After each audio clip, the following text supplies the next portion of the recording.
ایک کنجوس کے گھر کوئی مہمان آیا تو اس نے اپنے بیٹے سے کہا کہ آدھا کلو عمدہ قسم کا گوشت کہیں سے لے کر آؤ۔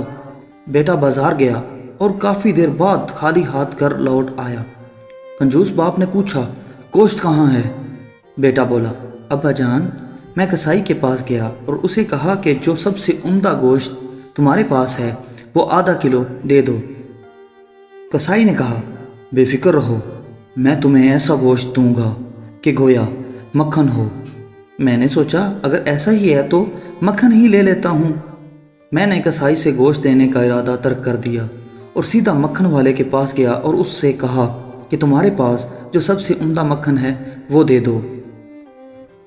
مکھن والے نے کہا بے فکر رہو، میں تمہیں ایسا مکھن دوں گا کہ شہد ہو۔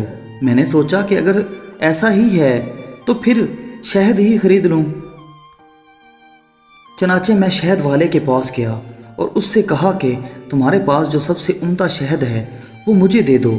شہد والے نے کہا بے فکر رہو، میں تمہیں ایسا شہد دوں گا گویا کہ بالکل صاف شفاف پانی ہو۔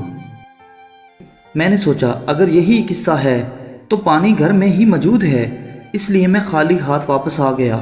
کنجوس باپ کہنے لگا واہ بیٹا، یہ تو تم نے بہت عقل مندی سے کام لیا، مگر ایک نقصان پھر بھی کر دیا ہے، وہ یہ ہے کہ ایک دکان سے دوسری دکان جانے میں تمہاری جوتی گھس گئی ہوگی۔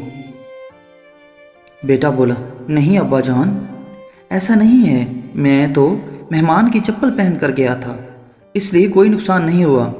بیچارہ مہمان جو بڑی دیر سے کھانے کے انتظار میں بیٹھا ہوا تھا فوراً اٹھا اور اپنی منزل کو روانہ ہو گیا کہ کہیں دوسرے وقت کے کھانے کے انتظار کے لیے مزید تکلیف نہ برداشت کرنا پڑے۔